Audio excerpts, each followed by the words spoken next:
this podcast on gender and climate change vulnerability hotspot mapping. My name is Dr. Patricia Bamanyachi, and I work with the Africa Group of Negotiators Expert Support, AGNES, as the gender expert.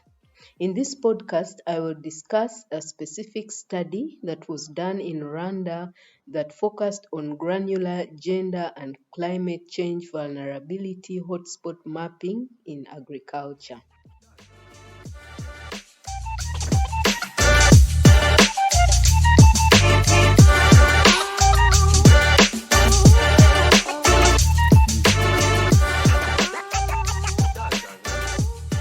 The Granular Gender and Climate Change Vulnerability Hotspot Mapping for Decision Support in Rwanda project was a collaboration among several stakeholders, that is, the Government of Rwanda, the Africa Development Bank, Africa Center for Technology Studies, ACTS, and Africa Group of Negotiators Expert Support, AGNES.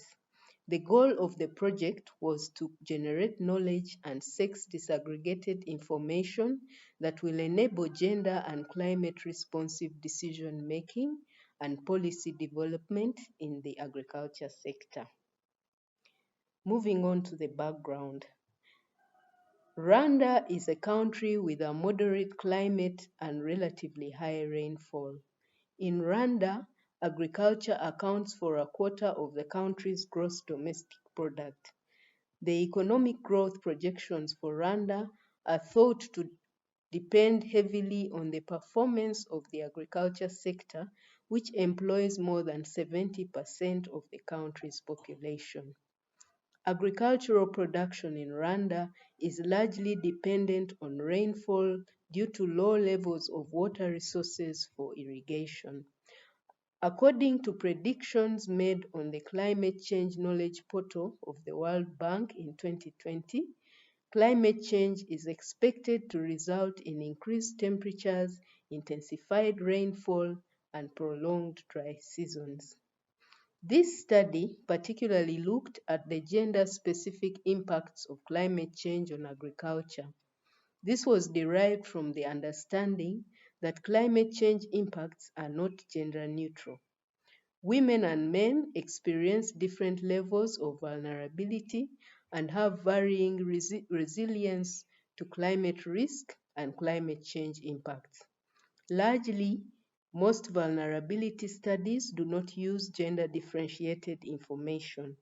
Many climate change vulnerability assessments and hotspot analyses have either excluded gender or incorporated it only as part of a broader index comprising other socioeconomic parameters. Up to 70% of women and girls in Rwanda are engaged in farming activities with limited access to land, production inputs, technology, finance, and markets. The lack of quality of agricultural inputs and technologies largely influences crop yields, labor requirements, and the diversity of crops in the farmlands. This in turn impacts the food and nutrition security of agriculture-dependent women and their families.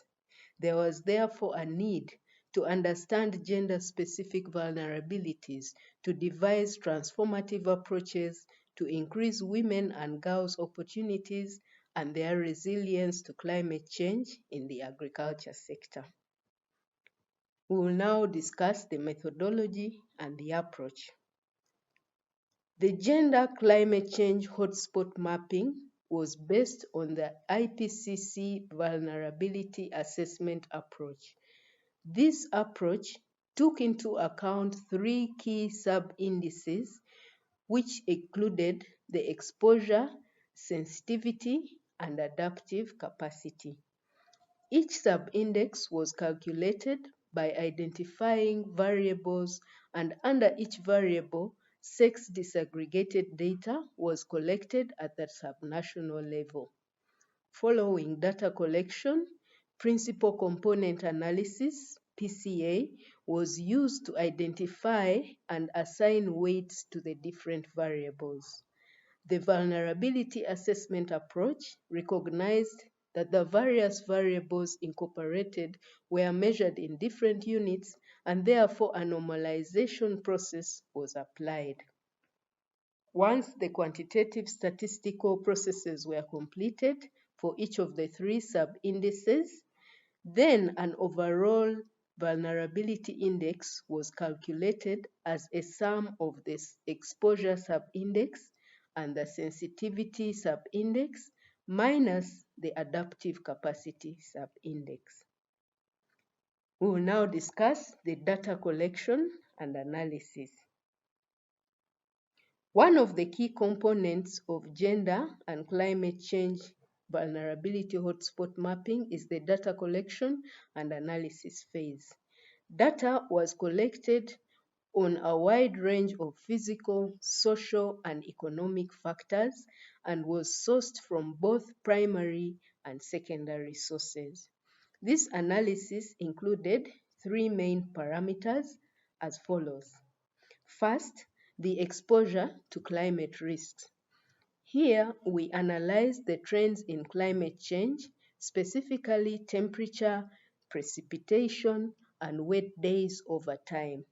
The overall climate risk exposure integrated changes in average temperature, precipitation, and wet days. These variables are linked to temperature and water-related stress that significantly influence crop and livestock production, suitability, and yields at the district level. Second is the sensitivity sub-index. This analysis used four variables that represent sensitivity of agriculture and women under climate change exposure. This sensitivity data layer integrated information on the percentage of agricultural land, percentage of agricultural households, percentage of female-headed households, and the percentage of female farmers in each district.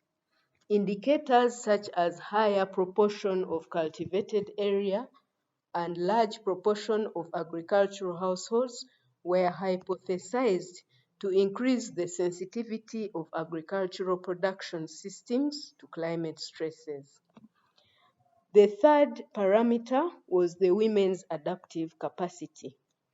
Women's health, income, and educational status were considered as proxies to represent their adaptive capacity to climate stresses in agriculture. Women's Health Index, integrated fertility rate, mean number of children born to women of ages 40 to 49, and percentage of women with abnormal body mass index, BMI, were used. Income and educational status of women captured gender inequality in education and income at the subnational level. The low value of health, income, and educational index for women represented low adaptive capacity to climate-related risks and stresses in agriculture and food security. The assessment of hotspots for climate change adaptation needs, women involvement in agriculture, and women's adaptive capacity were mapped by integrating exposure to climate risks, sensitivity of agriculture and women's adaptive capacity at the subnational level. Data was also collected on future climate projections and agricultural input use, which included the products, infrastructure, and services accessible to farmers. This data was used to analyze the applications of agriculture inputs in the hotspots and projected climate expectations for the future. Next, we move on to mapping and visualization. Following the collection and analysis of the data, GIS software and technologies were used to create detailed maps of the climate vulnerability hotspots. These maps are hosted online and are interactive. This allows users to explore different layers of data and see how different factors contribute to the vulnerability of a specific location. We also created visualizations that will help make the data more accessible and understandable to a wide range of audiences. Now, the study is expected to have a significant impact in Rwanda by helping local communities and government agencies to develop adaptation and resilience strategies. The maps highlight areas, sectors, and regions for targeting women and vulnerable populations in policy, program design, and implementation for large-scale outcome and impact. The results of this study may also be used to facilitate gender-responsive targeting to improve women's access to productive resources, finance and knowledge, income diversification, and capacity building on adaptation options. The hotspot information can be used prior to further examination of gender issues in each of the hotspots identified to inform the formulation of suitable adaptation options and the design of incentive mechanisms and service delivery provision. Our next steps are to expand the project to cover various sectors within Rwanda's economy, as well as other countries in Africa. We believe that the application of this study and methodology is a valuable tool for communities, policymakers, and practitioners working to address the impacts of climate change. The results of this study highlight the urgent need for action by our governments to address the impacts of climate change on women and vulnerable groups in agriculture. A few specific actions that the government can take to support women and communities in the climate vulnerability hotspots include the following. 1. Providing funding for adaptation and resilience. The government can provide this funding in hotspots to, for instance, upgrade agricultural infrastructure, support community preparedness and planning, as well as natural resource management. 2. Implement policies to address the root causes of vulnerability. Such root causes may include poverty, lack of access to resources, and inadequate infrastructure. This could include policies that support affordable housing, provide access to health facilities, improved water sources, and healthy food. Third, promote community-led adaptation efforts by providing resources and technical assistance. This could include provision of training and support for community-led planning processes and investing in community-led adaptation projects. And fourth, develop early warning systems that can alert communities to the potential impacts of extreme weather events such as hurricanes, floods, and heat waves. These are just a few actions that government can take to support communities in the identified vulnerability hotspots. It is critical that action is taken now to ensure that communities can adapt and build resilience in the face of the impacts of climate change. Let's work together to ensure that governments can take the necessary steps to protect the communities from the impacts of climate change.